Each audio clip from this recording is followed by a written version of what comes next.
Is Jordan Farmer. This is episode 32 of Uncommon Conversations. Today's guest is Moody Black. He is a poet, artist, all around interesting guy, and we're going to be talking about a bunch of different things, including Larry Elder and the California recall election. The first time we tried to jump on here, it will work this time, and see how this goes. Hello, sir. What's up, my brother? How you doing, man? I'm doing good. I'm doing good.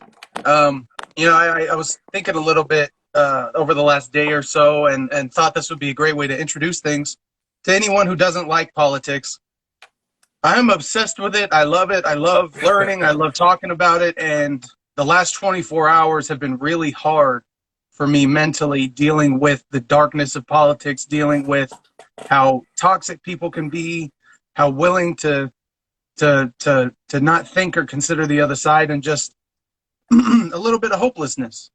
Honestly, straight up, just hopelessness about the state of things. And that's normal. That's what politics does. And so even with someone like me, even someone who loves it, is obsessed, can't get enough of it, sometimes it just gets to be a little too much. So everyone just needs to understand that, remind themselves of that, and just understand, like, this is a rough game, and there shouldn't be any sort of expectation or pressure that you're just gonna, I don't know, be the champ and just, figure it all out or get it all done. Like, we all have these same struggles, and politics is a toxic game. And so if we try to act with that understanding, I think we'll be a lot better off. But even for weirdos like me that love this crap, it can get to be a bit much sometimes. So I thought that would be a good place to start. Outside of that, I'm just doing my stuff, doing my political stuff. There's not a whole lot to report. Just marching along. This is podcast number 32, and you were part of number 15 not that long ago. So we're making stuff happen. We're making progress. So how have you been, man? What's going on with you? I like the haircut. Hey, this is my haircut for about 20 years now. So it's just clean. You can tell you got it. Yeah, man. See that the light reflecting from it. I'm well, man. I have no complaints, man. Just doing arts of all sorts. Just finished a video for my hip hop album. Yeah, definitely check it out. Subscribe to my YouTube channel. But something you said earlier, man, I think a lot of us, I'm 20 years your senior. We just seen a lot as we get disenfranchised with politics a lot of times. We've seen a lot, especially coming from a quote unquote minority perspective. We've seen a lot of darkness in regards to politics. So yeah, it's almost numbing. You see, you kind of like, we're used to it now because we've seen so much happen. But it's sad. It shouldn't be that way. But one day somebody's gonna be able to be for the people. That's I can definitely imagine. Especially after having a black president. Say you lived in Chicago, you voted for Obama, and 5-10 years later you feel like not a lot's changed on the ground for you. And that's one specific example, but we're talking about a decades-long issue and lots of history. It makes sense that year after year after year, where nothing's changing, and you feel like the community's not getting any help, and like people are still suffering, and you still have all these people up there talking game and what they're going to do and what they're going to solve, and nothing actually gets done. It is disheartening.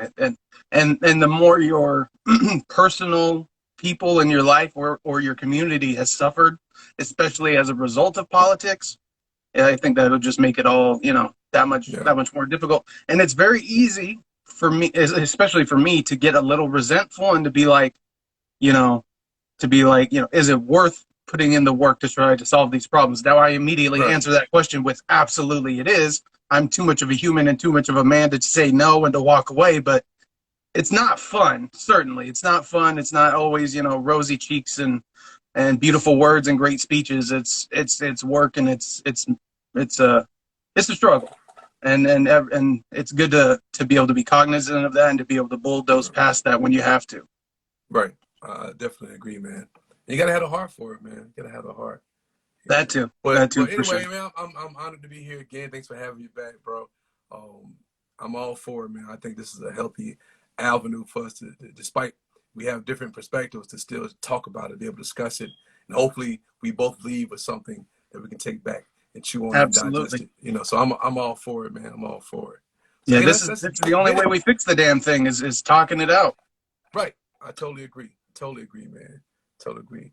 Well, I'm ready, man. What's Cool. Talk to me. Cool. So so we wanted to talk a few different things. The news in California recently was that we had the recall election, and they decided to keep Newsom, and Larry Elder was the main opposing sort of voice out there.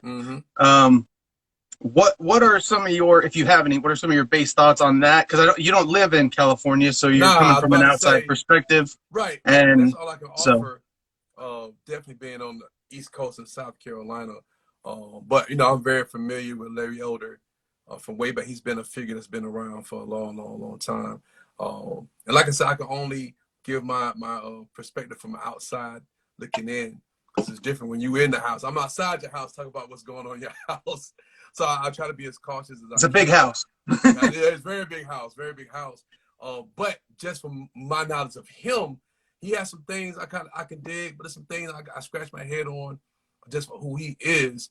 But I will say one thing I don't hear a lot from politicians really roll his sleeves up to dig into the homelessness situation. I dig that part of him, that he's really trying to find solutions to help the homeless, particularly. And I know there is huge. It's a huge state. So the population of homeless people are people without residency. I've learned that they don't like to be called that. So I'm working on that part. But they don't have residency, man. So he's trying to come up with some resolutions, particularly to invent some real inexpensive housing situations for people. Because I know, especially there, the cost of living got to be sky high. And only getting worse. Yeah, which is crazy to me. Like, let people catch up. Why would you keep making the cost of living go high? Why things keep going high when people still struggling to catch up? But that's a whole nother conversation. But yeah. I am kind of like thumbs up on that part of him. I'm kind of dubious about the whole. I read we had this thing where he felt like there should be no minimum wage. I'm kind of like, I don't know. I'm still thinking about that one. The tricky thing with the minimum wage is it's like you can achieve it without a minimum wage. So like I lived in Utah for 3 years, and the minimum wage out there was $8.25. But because it was such an economically productive area, cost of living, cost of doing business was low, and everyone there was really productive. And there were more jobs than people there to work the job. So you had labor, which is what I call labor scarcity, where there's not enough labor. You had a situation where like 15, 16-year-olds were getting jobs at McDonald's, not 30-year-old managers at McDonald's. And the cheapest, the lowest paying wage you could find was about $9.50 an hour, even though the minimum wage was $8.25, because you ran out of people, and the market for labor and the prices of labor sort of move independently of the minimum wage. And so like the minimum wage can say you can't charge less than this, but the market could absolutely say you should charge more than this because you can't hire anyone unless you do that. So that's one thing also in an economic recession. Instead of cutting 10% of the labor force, if you cut 10% of the wages, some people go below minimum wage, but they keep their job, and then they could keep working through, and then you start to come back up again. You could see how that would be a better scenario, both economically and for that person, than if it was the other way around. So there's the thing with the minimum wage is like everyone agrees with the goal of the minimum wage. It's just interestingly enough, and we'll circle back to the term Uncle Tom, but interestingly enough, the minimum wage was originally brought out to fight black employment, because if black workers could undercut the prices and the wages of the white workers, they'd get the jobs, because businessmen don't give a shit. They want to make money. And so at one point around World War II, unemployment was lower amongst black teenagers than it was amongst white teenagers, because they were concerned with working, not so much concerned with holding out for the right wage. So when the minimum wage came in, it hurt black employment and made it so that lower economic classes could not compete through that mechanism quite as effectively. And so there is a line of thinking. It's funny because it's all conservative, so they're never going to say it's white supremacy, it's this or that. But the truth is, like, it had that effect. It was very much, I think Milton Friedman, he used the term Negro, but he said it was the most anti-Negro piece of legislation that existed in that era.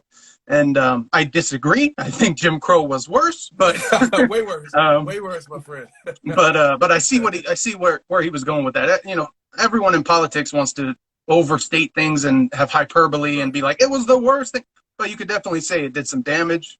and it You got to set it served though. these They broader got to sell interests it. that we know is always there and always kind of controlling stuff. So, or at least trying to control stuff. I'll say we have the right, we have the vote, we have the power as the people. We can fight the system and change the system, but if we won't do it, it won't change because they're sitting fat and happy and doing just fine. It's us that are, you know, hurting and getting shot and having our stores robbed and having all sorts of struggles on the ground level. And it's people over in Washington, D.C. with 25,000 national security guards protecting them that are sitting cozy and fat and happy. Well, let me tackle that for a second. What you're saying about actually doing something about it. Here's the thing, and I'm solely coming from a Black or African American perspective about, you know, us in this country and whatnot. But when we try to play the game or try to be creative in fighting the system or come up with solutions, we get shot down. Not just literally, not just metaphorically, but literally get shot down. Yeah, literally shot down. So it's kind of like, what do we do? We're kind of stuck. I am calling out the lion to be the lion. The lion does not care if he gets scratched or cut or whatever when he's going for the kill. He leaps in and he gets that neck and he snaps it. The truth is, and this is one of the beautiful parts of being a man, is we're less risk averse. We're willing to do riskier, dumber shit, you know, and that's not always a good thing. Right. But when it comes to challenging the system and saying, regardless of the consequences, fully keeping in mind what you just said about what happens to the Black community when they try to push forward, and what happened to JFK when he tried to push things forward, and Bobby Kennedy when he tried to push things forward, sometimes the risk is not worth, like, for your personal self, for your personal consequences, sometimes the risk isn't worth it. And so sometimes you have to be the kind of person that can disregard the risk because it's the right thing to do. And it doesn't matter how risky it is. So, like, fixing the system, yeah, you're going up against the fucking machine, like the one, not a one, the one. Right. What else are we gonna do? Be a bitch, you know, bend over and just keep taking it? Nah, no, thank you. I'm not interested in that. I think, like I said, the lion's got to come out. We got to be willing to fight for us. If no one else is, you know, what are they going to do? I was just watching a podcast by Joe Rogan. I like Joe. And I love him. But he, and regardless of how you think, what you think about Trump or 2020 or anything, Rogan had a chance to have Donald Trump on his podcast for a 3-hour segment where he could ask him whatever the hell he wants. The everyday man, comedian, like, I love Joe Rogan, had that chance and he said no. And he said no. And so that taught me, and I don't want to hate on him necessarily, but I just want to say you cannot rely on other people. Like, I idolize Joe Rogan a bit. I feel like he's an admirable man in a lot of ways. But even he didn't pull the trigger when he had the opportunity to really help us, even if it's to make Donald Trump look like the fool he was or to try to whatever. Like, he had Bernie Sanders on who wasn't even running. No. Oh, Joe Rogan said no. That's what you're saying. Joe Rogan said no. Joe Rogan had the opportunity to have Trump on and said no. He said no. Oh, okay. Wow. I did not know that. That was my reaction too. Wow. I was like, well, you would think he would have him on. He has everybody on this show. He has some of the hardcore staunchest Republicans on there. And I'm like, that's D-Man. You wouldn't get him on there? Wow, I'm shocked. Yeah, everyday man has a chance to talk to the president for 3 hours in front of everyone on camera, and he said no. I don't understand it. Wow. It doesn't make any sense to me, but it just goes to show you, like, in the sense of, like, to any extent, I was still relying or hoping that other people would do the work for me. In that moment, I had to say, like, no, you can't. The Bible says you can't have false idols. Like, you cannot idolize. Right. It's a deepest truth about humans. You cannot worship another human being, think that they're this thing beyond anything else. And what that means is it's up to you. What that means is you can't rely without. You have to rely from within for what you're going to get. Like, the system, this is a broader point, but the system can work against you or work for you. But if you don't do the work yourself, you're not going to go anywhere anyways. Like if you've got to carry an extra 20 pounds or you get pushed with 20 pounds of force to help you, if you're not taking the steps, you're not going to be, you know, making that progress.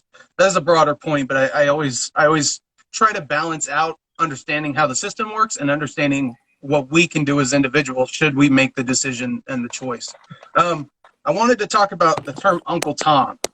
And if you could, just because I'm speaking to it, like, you know, from the outside, and I don't know what it's like personally to ever be attacked with this type of a thing. Could you explain the history of that term a little bit from your understanding, and what it means to you when that term is used?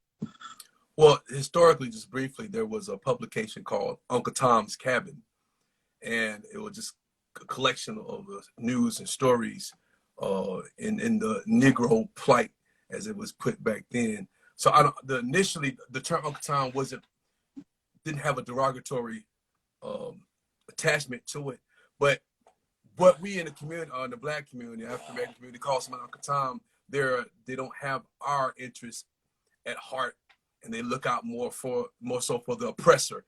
You know what I'm saying? Somewhat of a spy for the oppressor, or someone who may pretend to have our interests at heart, but turn around and backstab the whole mission, the whole movement and whatnot. Yeah, and I know where you're going with this as far as Larry Elder, because he's been called that, and I for one, so I got to know more about him. I was like, this dude's Uncle Tom. I felt that way. Still got some of that. I feel like he has some Uncle Tomish ways to me. But yeah, certain things I'm like, okay, I can ride with him on that. Some things he kind of, I feel you. But a lot of stuff I'm kind of like, bro, I don't know. But yeah, if I always ask why, especially there with politicians, what's your goal? Are you really for the people? You know what I'm saying? To me, I don't care. And I've grown to this point, and I'm gonna get on the whole history of why Black folks love Democrats.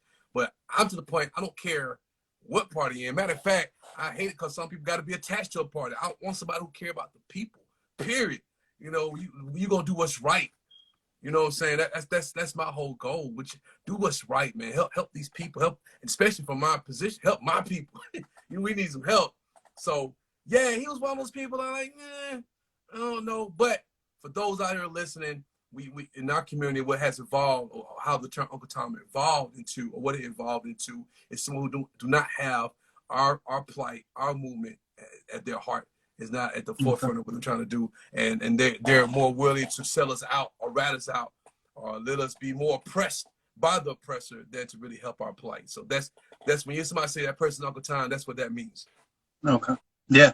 Okay. Yeah. I more or less thought it was, a traitor, not black person kind of a thing like that. Yeah, that's sort of what I assumed. So it's good I'm glad you clarified. I think I had heard somewhere about that story, Uncle Tom's Cabin, but I never knew what the story was about, or where it came from or anything. Just with a collection of stories, you know what I'm saying, and how the real Uncle Tom was really not really a person like that, but that character evolved just based on just what we kind of grew into and what we perceived Uncle Tom to be. It evolved to be something negative, Do you think the term, so this is one of the weird, interesting ways where it's like, what is racist, what isn't? There's this term called, a phrase called talking white, that gets thrown around. Look here. I'm sorry, let me interrupt for a minute, man. And we talk about this a lot in our community. And I've dealt with it myself growing up, because and I think people don't understand, and I have to educate a lot of my people, when you're born into a disenfranchised situation, and this stems from slavery, because we are already taught not to learn. You're taught, you learn, you're going to die. You show that you have any signs of intellect, they're going to kill you. And the reason being, because the more you know, the more you're going to try to get out of the situation. So they want to keep people ignorant. So that's been passed down. So when you're that person who is able to get that intelligence, to talk intelligent, they like, oh, you sound like the master. You sound like the slave master. Or you trying to be white. You trying to be like the master. You trying to be white. You trying to sound white. That's kind of where it stemmed from. And not realizing, man, we were always intellectual people. No matter what tribe you're from, no matter where you're from, intellect is intellect. It may be different forms of, but intellect is intellect. But we were brought here, we were enslaved here, and told and taught that you're less than a human being. You're unintelligent. There's no way you can have intelligence. So we buy into that. So when you come along with some sign of significant intelligence, oh, you're trying to sound like the master. And even going to school for myself, man. I remember in junior high school. I know y'all have middle schools now. I went to junior high school. So I love, when I got into poetry, I would love to read. I would love to read in front of the class. I thought it was cool. And my mom made sure that we learned how to enunciate words. And I'm country, I don't know what. I can talk country, but I can talk job interview. I can sound intellectual if I have to. If I have to use that card. So because my mom made sure we were really astute and had that kind of knowledge to be able to speak like we got some sense basically. And when I did that, you know, I heard the whispers, or they'll play it out, say, "Oh, you trying to sound white? Hey, you trying to sound white?" It still, to this day, it still goes on because that comes from slavery, man. And we have to really, and it's gotten better because it was way worse when I was going to school. But we just had to educate, especially coming from my perspective, educate more of my people. Like, yo, it's all right to be intelligent. That you know, let's get away from that slave mentality. That's where it derived from. You know, so that's how that go. That's where it's there from, man. And I've dealt with that. I've dealt with that, man. I know a lot of people have dealt with that. You trying to sound white because a lot of our people don't know no better. If you've been just pushed down so much, you've been oppressed so much, all you know is your oppression. Yeah, and I definitely understand, like, you know, people have accents, people have slang, terminology, especially like teenagers today have all kinds of, you know, keeping it on fleek and banging and, you know, whatever, like all sorts of weird little things that mean something. And we're like, you know, you can kind of pick up through like listening, but for the most part, it's like, what the hell are y'all saying? So everyone picks up on those kinds of things, just sort of being a human, having a community and all that kind of stuff. And then also it makes a lot of sense where you'd have that if you were punished and if you were condemned from the outside for acting that way or anything like that, and then everyone has their way of speaking, and then you basically just try to use, you know, grammatically correct English or whatever, try to expand your vocabulary or anything, and then because of the loyalty and because of the love within the Black community and the allegiance, the loyalty, makes sense why you'd have that, like, once you bridge out. But from the outside looking in, I was just like, talking white, the fuck? Like, what does that mean? Like, I'm like, even like, first off, yeah, like, we don't, like, not even to be mean to white people, we don't have like a culture. There's no like white terminology. There's no white lingo. So like, we don't even have that. But even putting that aside, I'm like white people can speak with bad grammar, and like Black people can be totally intellectual and sharp, and like Barack Obama, right? Like there's no question the dude didn't have a vocabulary and like wasn't super eloquent. And so from the outside looking in, I was just like, that's some weird kind of racism where like being smart or sharp with your words is tied to being white, and not being that way is tied to being Black. And I'm like, I don't get it. I don't get it at all. I was just, you know, man, I mean, like I said, you explained the context, and again, I can understand the context, but from a fresh perspective, even from you, from like you're saying, that isn't how it should be. It should just be like you have your slang and you have your job interview language, and we all understand that. And race is sort of a side issue in some ways because it isn't related. Everyone dials it up for a job interview, or when you're on the job, everyone dials it back down whenever you're just around your friends and saying whatever. So. But if you've never seen or been around the other side, though, it's foreign. So when you see it, or you see somebody look like you've been that way, and you don't know nobody talk like that, that's foreign. Like, oh, you trying to be like them over there, and that's how it is. I'm gonna flip. I'm gonna give you another story. I was a friend of mine, matter of fact, a real close friend of mine, brother of mine. We host a lot of poetry events, and this is years ago. We went to an establishment trying to pitch this idea of having an open mic night at their establishment. And the person sat down with us, and I got to talking. Just like I'm talking now, but I was cognitive about being, you know, professional and all that.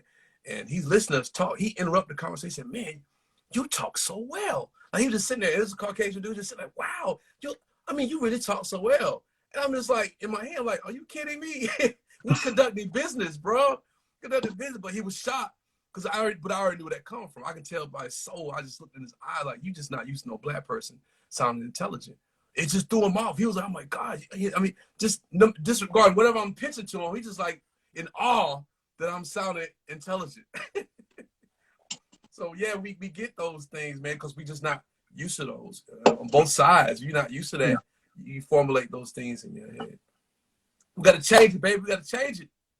Yep, 100%. Yeah, and it's interesting. So humans have this is getting into like the neurology of it all, but we have this thing called the novelty response, which is, like you said, when we come across something that's novel that we haven't come across before. The truth is that the unknown has all of the potential good and all of the potential bad. And so some people might be more prone to see the good or the bad depending on their personality. But when we come across something we haven't dealt with before, you do have that like, what is this? What's going on? Right. And yeah, until we've sort of seen it and adjusted it, and we sort of um, understand how it's going on. I heard this phrase, absence of evidence isn't evidence of absence, which means just because you haven't seen the thing doesn't mean it doesn't exist. Right. Facts. And that, I think, is a very powerful idea in terms of understanding anyone's potential as an individual, or the potential for the future, or anything like that. Just because there isn't evidence, just because, or what is it? Yeah, just because you haven't been shown proof that it exists doesn't mean that it doesn't exist. Just it's an unknown type of thing. So we'll move on a little bit. I wanted to talk about poetry and what that's meant to you, and what that would mean as it relates to schooling, and what it would mean to get more active and get more funding, or at least get schools participating more in that kind of stuff. What do you think? Like, what does poetry mean to you, and then what value do you think that could bring to young people? Well, what poetry means to me, man, it's not only is it an outlet, man, but it's an opportunity to heal with yourself, or to just convey your thoughts. There's a lot of people, like, and I'm bad at this, I'm working on it for myself, particularly in relationships. Somebody asks, well, how do you feel? And I'm like, it's hard to get it out. But you give me a pen and a pad, I can come up with all kind of creative ways to tell you I'm mad, or I'm sad, or something that's upset me. Yeah, I can do that. But just imagine being young and you don't really have the tools to communicate. So that's why I come in as a teaching artist, to introduce that to them, how important poetry is to get those feelings out. And we just kind of pull and build up to a more sophisticated way of doing it. But just this raw, free write, free verses, put your feelings out. And then we work on the components and the poetic devices and stuff like that. So it's a very important tool for communicating, especially for our young people. And that's why we got to get into schools. So to me, it means it's having that freedom to express yourself, the necessary freedom to express yourself. Especially as a young person, you're often told, don't say this, don't speak here, don't act like that, you can't use these kind of words. But poetry gives you that freedom to just express it however you want. Then you grow with it. I see a lot of kids who, I had one young fourth grader told me that they hate poetry. Not really fully understand it, but I know where they're coming from. And I hate it.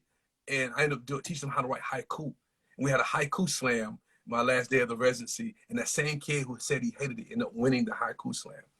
Dude, that's awesome. But stuff like that, it drives me, because, and I'm in the hood. I'm in the school in the hood. You know what I'm saying? So we don't talk about poetry like that. Nobody talk about poetry. You trying to survive.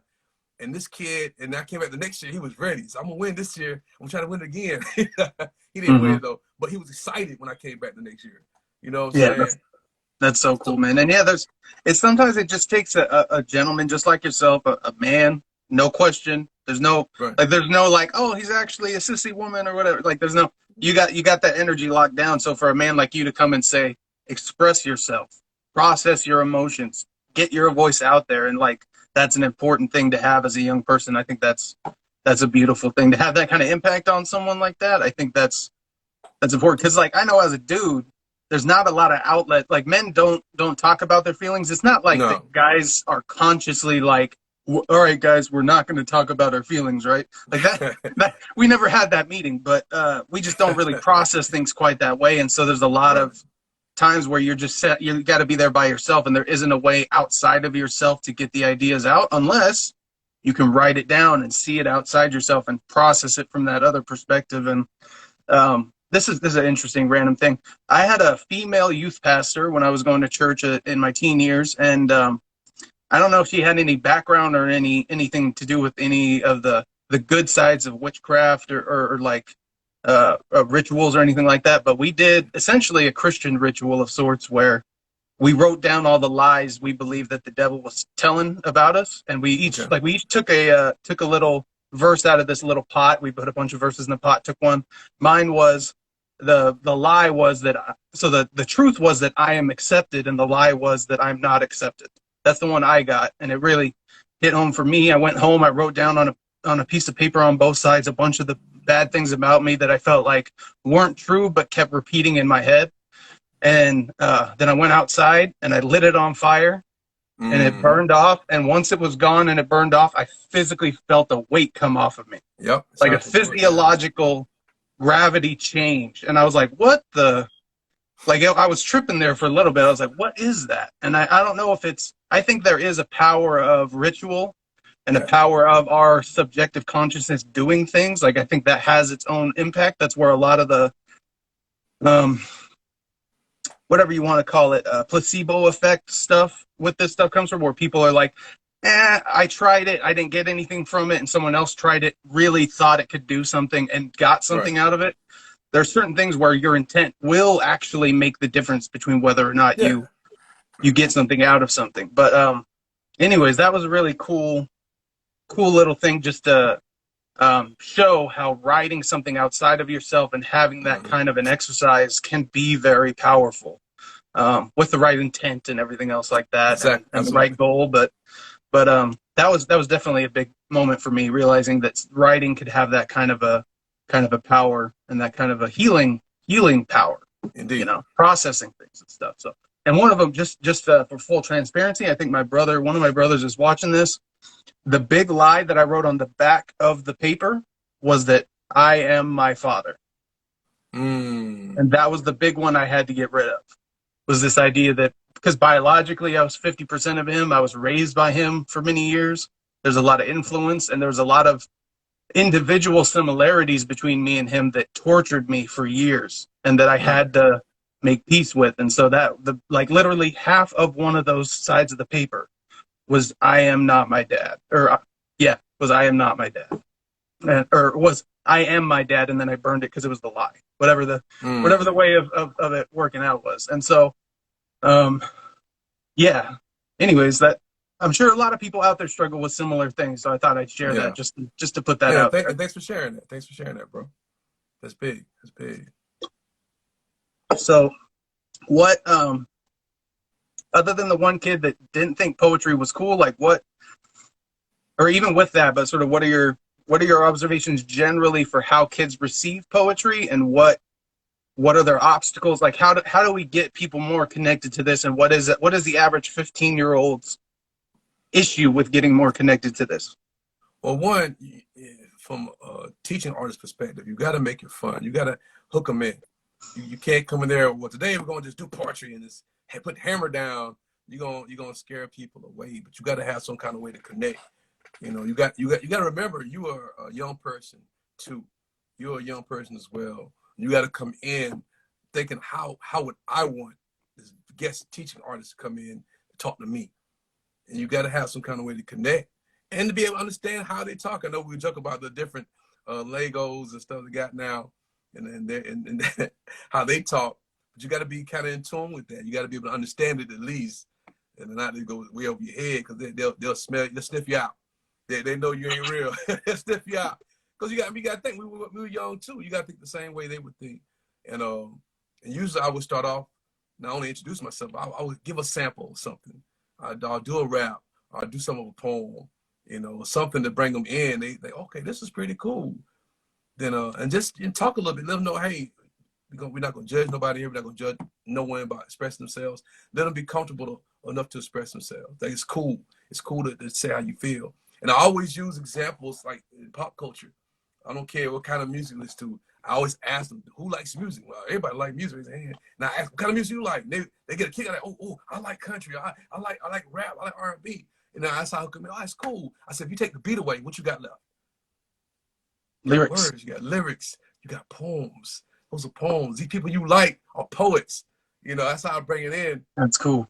Yeah, you got it. I try to find a way, different ways. It's so dope, because that's not, some people sell you on stuff and it's not working, it's inauthentic. But that right there, you're bridging a gap for someone up here. You're saying, this thing you already love and are connected with, it really is this other thing you probably don't think is the same thing, but it really is.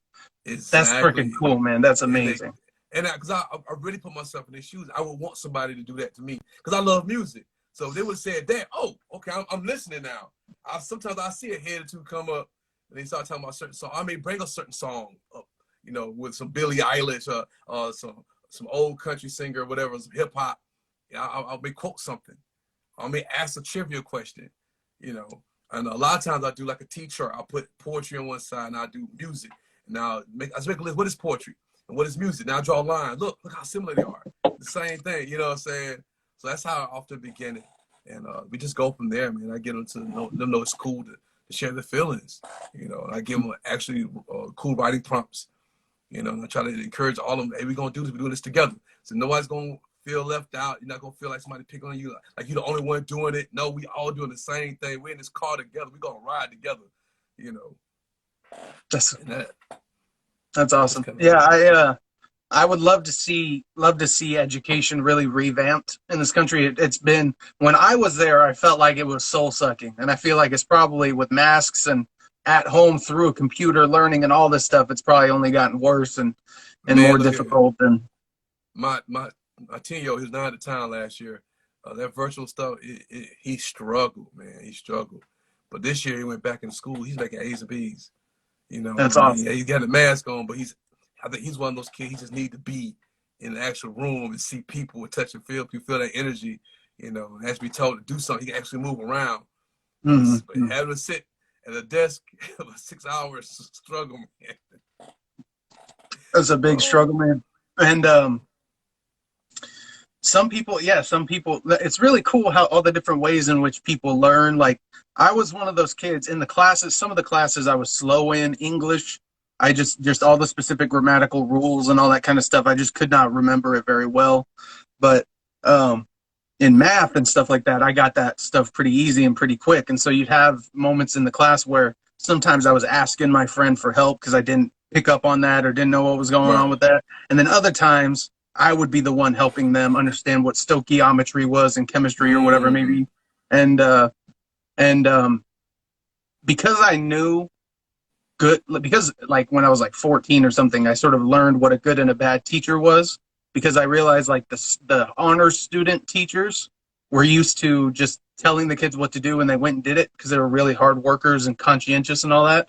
And then for the students that were struggling, those tended to be the best teachers in public school because those were the kids that needed the best skills of teaching. And so I was able to pick up on some of those differences and realize when, so in that one moment I brought up the stoichiometry example, I just like to use that because first off, the word sounds ridiculously complicated. Stoichiometry. It sounds so ominous. And we had a 5 to 10 minute, I think it was 10-minute intro in that chemistry class about how complex stoichiometry was. And I was just, freaked out about it. Everyone else was like, whoa, this is crazy. And then I started flipping through the pages. It's literally just conversion, saying you're taking 1 gram of oxygen and figuring out how many atoms of oxygen that would equal. Oh, wow. That's it. That's it. That's it. That's all. But they want to say it's stoichiometry, right? They want to say it's this complex thing and whatever. The reality is it's just converting from different ways of counting how much stuff is there to other ways of how much stuff is there. It's very simple. Yeah, very simple. And so like the teacher can poison the lesson sometimes. If I had been the teacher and in 5 seconds I could have gone up in front of the class and said, all right, everyone, this is conversions. We're converting stuff from saying there's this much of this thing to saying there's the same amount of that thing, but in a different way. And then like we would have been, a mile ahead in the class, but he spent a 10-minute intro telling us how difficult it was. And I was just like, this is ridiculous. So the teachers matter. A good teacher really matters. And it does. And learning with other people, being able to rely on other people when they have, like I said, English is the strong suit, so I could rely on them. Math is the strong suit, so they could rely on me. That kind of stuff, it matters. And so I'm really happy to hear your son's at least back in school. It sucks that he still has the mask on because they don't contract it, they don't spread it, they don't, like, young people are pretty, like, the numbers, obviously you can get it if you're younger, I'm about to say, but it's always a probability type of thing. Like the teachers are much more likely to contract and spread the disease than the students are. Right. His first week of school, he was there for 2 days. They had to stay 10 days out because somebody brought it. Somebody had it. They had the virus. And even my son, I got a 4-year-old, his preschool was shut down for 10 days. Well, his class rather. He had to be out of school. So I mean, it's there. It's there, man. You know?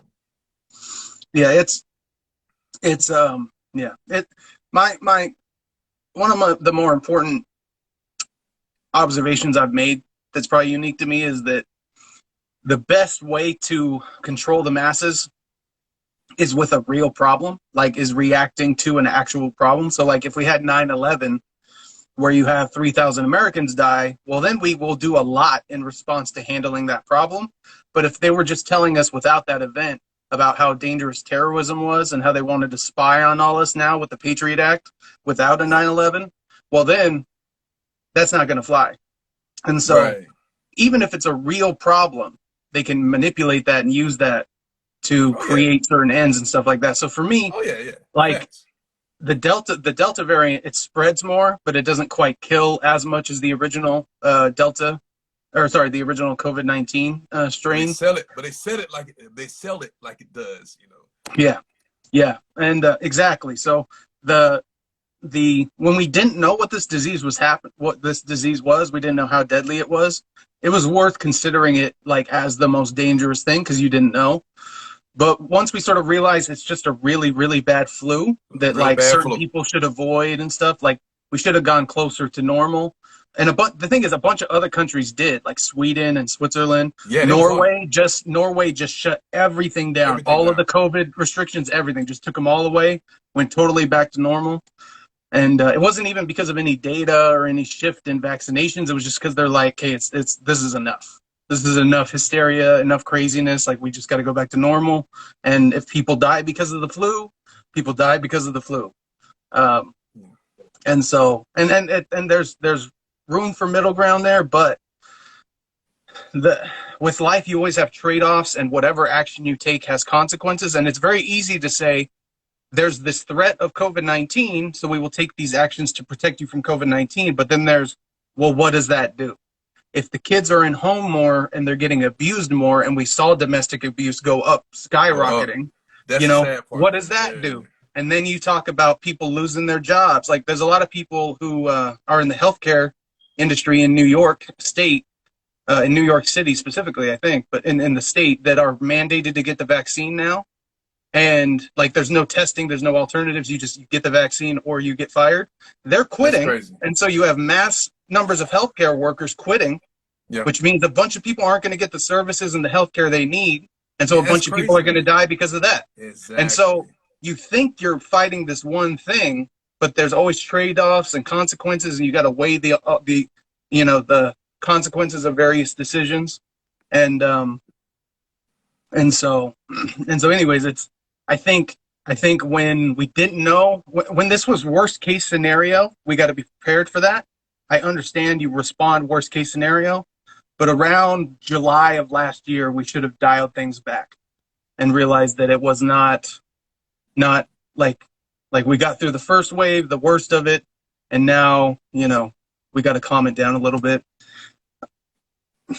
I don't know. It's just, I'm always weary because like there's the left and the right. That's one spectrum, but then there's sort of another spectrum people like to talk about that I like to talk about, which is like total anarchy, no government, all the way up to totalitarian government, like in China, where every business, every part of your life, even religious practices, all that is controlled by the CCP. You can't escape it. So my concern is, if we're going from the anarchy to the totalitarian sort of position, somewhere in the middle is a good spot. But if we keep going in this direction and people believe that, history is progressive, you hear that all the time from progressive people, from people on the left. They're like, history is progressive. We're moving in this direction. You can be on the wrong side of history, all that kind of stuff. Well, if you're pushing us to Nazi Germany, you're on the wrong side of history. Progress isn't always in a good direction. And so now, for me, definitely now is the time we got to pull back in favor of freedom. And we got to put our foot down in favor of freedom and say, no, it's not okay for the government to spy on us. No, it's not okay for you to shut down a business because you think it's not essential, but this other business can be essential, even if they're both equally likely to spread the disease. Like that, those kind of arbitrary control rules that got snuck in here because of the pandemic, have caused, 1/3 of all small businesses have gone out, and most of those were in California, because a bunch of, outside of Walmart and some liquor stores, everybody was shut down. Which is so funny. The liquor store's not shut down. They're going to make more money. We're going to drink through this. No, hey, I participated, bro. The first two, three Yeah, I months mean, of the I'm just pandemic when saying. I had nothing else to do, trust me, I was enjoying it. And I'm quite sure those liquor store owners are like, yes, keep shutting everything down, send them this way. But let me Yep. tell you something. How come no one ever really focus on actual health? Like we focus on so much giving a drug or a shot. No one's promoting, hey, take care of your body, be healthy. I don't hear that No one hardly. profits off of that. That's my point. You That's can my do that by point. yourself without any, you don't got to give up Right. your dollars to participate in that. You just go out and you start moving.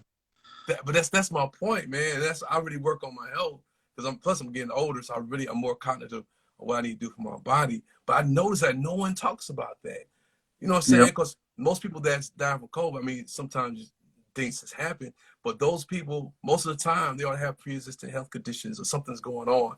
Yeah. And like you I say, think it's just this year, like for all the people that died of COVID this year, it's like the average is like 2 or 3 other ailments that were there already. that's And then it fact. was, yeah, That's the fact of it, man. Something already. So you getting this gangster flu, this flu on steroids, and it's attacking your body with some other things that's already going on. You know what I'm saying? And it's flu season. It's flu season. You know what I'm yep. saying? Think about before the pandemic.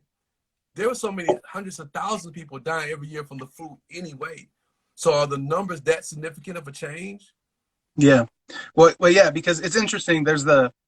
With politics, you usually get one question and then it like the conversation ends. So people are like, what happened to the flu? And then that's sort of the end of the conversation. But what happened is you had another flu show up. So it's still the flu, but you had another flu show up that outcompeted the other Right. flu evolutionarily. So it's all categorized in this one. And so it was like the flu just shifted names. It didn't go anywhere. But That's my point. I've heard people say that, but not sort of go beyond that, just to say like COVID's just it's just the flu. It's just the flu. It's a worse flu. It's a It's the crazy worst flu, flu. Yep. but it's still the flu. And I was able because I had it February this year. I had it, you know what I'm saying. So my thing was okay. I tested positive. What I'm gonna do? I know I got to rest a little bit. I still like exercise as much as I could. I was in isolation. I exercised as much as I could. I kept feeding myself the same stuff I would if I had a regular flu.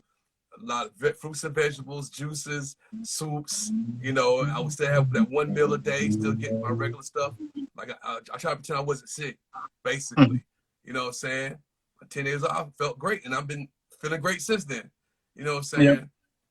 yeah. So, I got the first Pfizer shot okay.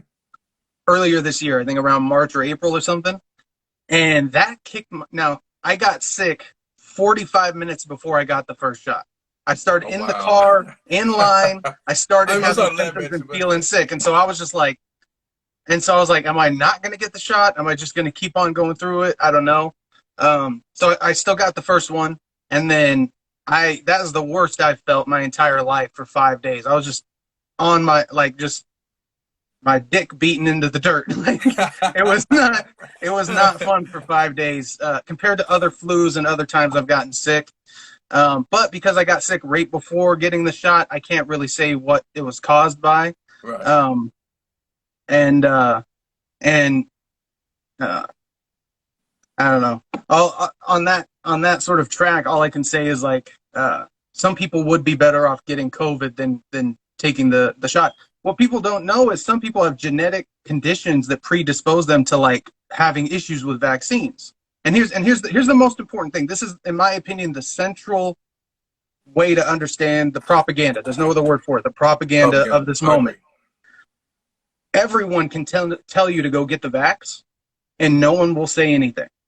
But as soon as someone says, maybe you should consider not getting the vax, then they It's say, uproar. go see your doctor. Go check it out. Go get some information. No one tells you, go see your doctor before you get the vaccine to see if you might have any issues with it. Good point. They just say, go Good get it. point. They just say, go get it. Regardless of your individual medical conditions or history or anything, you go get it. And as soon as you say, well, maybe not, they're like, well, consult your doctor so that they'll tell you to go get it. It's like, Well, listen to me. Listen to your doctor. He'll tell you. He'll tell you. and here's the thing. I realized that in like the last month. This entire time I've been like, not even realizing, man, no one ever tells you to go see the doctor before you get the vaccine. That's big, man. You know? I'm gonna start telling people that, hey, man, you should talk to your doctor first when you get the shot. That's Yeah. cool, man. And then Because that is the right way to go. That's the only way, if you believe in the science or medicine or any of it, is to say, go consult an expert about your individual needs, and then go make this decision. Not go make this medical decision because for some reason Joe Schmo on the internet knows what everyone needs to do with their medical, situation. It's a totally different thing. So, anyways, yeah, I think it's really important to understand how we're not allowed to have a conversation right now about it. Like I said, like you either get the vaccine or you go consult your doctor to go get the vaccine. Like that is the debate, and that's not a real one. That's not a real one. And also, when you force someone to get the vaccine, you are forcing them to like take on the risk of that hurting them somehow. And if someone isn't allowed to work and go to a job and provide for their family and pay for the food they eat, it's crazy. They're gonna starve. That's a lot worse than getting COVID, And so like I've been talking with, I had a New York University professor on one of these podcasts, and we've been going back and forth on this, and sort of getting deep into the principle of do not do harm to others. What does harm constitute in this scenario? And to be fair, I've been really mean to him, and I've been really emotionally frustrated because, to me, being on the side of vaccine mandates is like on the side of totalitarianism to me, because that's saying I get to tell you what you force into your body. Not even with the abortion thing, where it's like you can't tell me what to do with my body. It's saying I like an abortion is I'm going and I'm doing this thing with my body, possibly another body, depending on how you conceive of it. But it's saying, don't prevent me from doing what I want to do. They're saying you have to inject something into your body in order to participate in society. I don't care what that thing is. That's bullshit. I don't care what that thing is. And I got friends who got vaccinated. I mean, it's your decision. I don't knock them.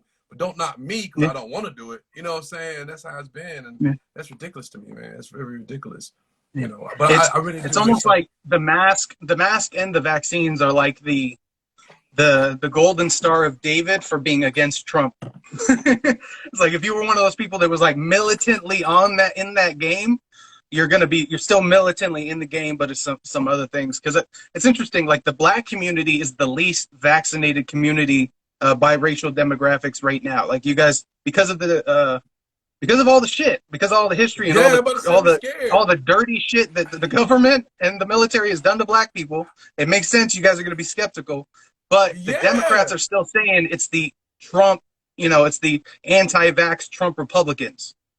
It's still framed in this very much political way where it's like, no, actually, because like the black community votes Democrat like 95% of the way. It's very, very, so it's like you're saying the anti-vax Democrats, basically, even if you want to see it politically. But if you want to see it racially, well, then you're saying you're now talking smack on this oppressed community who doesn't want to participate in your control over them. And you, especially as a white guy, should be a little bit more, or a white woman should be more aware of your forcing control on a black person and understanding how that's, not okay. Man, I got one of my closest white friends asked me earlier this year when they started really pushing out the vaccines and whatnot, because I do stuff in the school, and they was telling me, hey, you get a I think it was costing then, you get yours for free.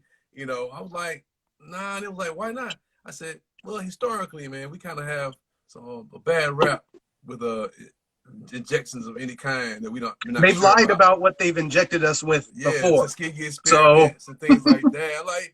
I said, I'm kind of scared, dog. I'm kind of scared. I ain't too quick to go have somebody put something in my body I don't know about. It didn't work out well for us, that batch back then. It didn't work out well. So, we're kind of skeptical, man. And the truth is, like, you can label whatever you want. Like, we have people that go and test products to see if what they say is on the label is in the label because it doesn't have to match. And so, obviously, with these vaccines, the only people that know what is in them are the people that manufactured them. Right. And everyone else is either going to test it to verify or is going to go just have to operate on trust. And so I can't gamble like that, though. I can't gamble like that. I need to see not when it's your life and not when it's your life. And it's not even like, here's the thing, like a vaccinated person can infect an unvaccinated person, and two vaccinated people can infect each other. So it's not like you're removing this infection or possibility of infection. You're not removing this harm that can be done. You're just sort of playing the odds and probabilities. And sort of what you pointed to earlier, if me not getting the vaccine harms another person, then me living a lifestyle that increases the risk of getting COVID would also do harm to somebody else. Like if I'm drinking and partying and eating fat and not working out and just like doing everything, and that increases the risk of me spreading it, then you would say that's got to be a similar type of crime. If I'm not reducing it, then increasing it is sort of, got to be a similar type of an infraction. And then you just get into all kinds of wacky shit about how you control people's behavior and everything, But yeah, ultimately, what I was just going to say is like you're taking the vaccine to prevent it. If you choose other methods the vaccine reduces the risk of contracting it and spreading it. So if you take actions outside of the vaccine to reduce your likelihood of contracting it and spreading it, what's the difference? Why can't you just do that?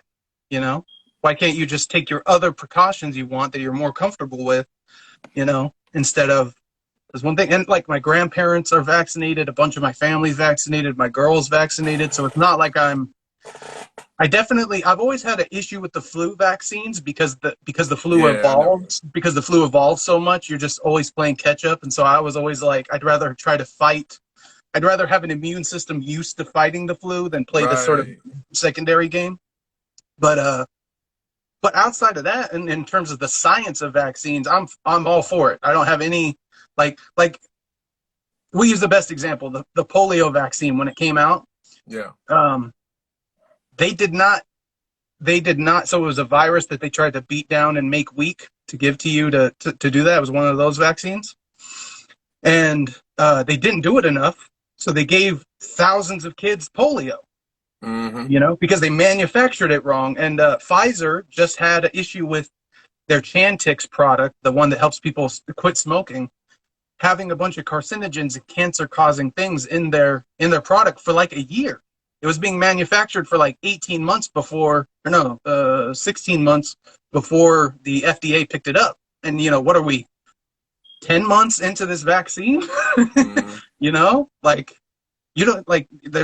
so many things that should lead someone to be like, it's not as cut and dry and like you get vaccinated or you're a selfish piece of shit. It's not that. Well, that's how they sell it. So many people just want to think of it that way, and it's a real shame. It's a real shame. It is. So do you have any questions for me, sir, or any topics you'd like to get into related to politics or life or the red in my beard? I think I love your beard, by the way, man. Love your beard. Thank you. For yours too, man. I dig it, and I love the touch of gray mixed in with the black. To me, like no homo. I think it looks very good. You're very sharp. No, man, you good. I appreciate it. Love that combo. It's so funny. I just had a conversation with somebody last night about it. Like, it's a challenge. I think anybody, as you start aging, you don't want to look old, and I don't feel like I'm old. I'm older, but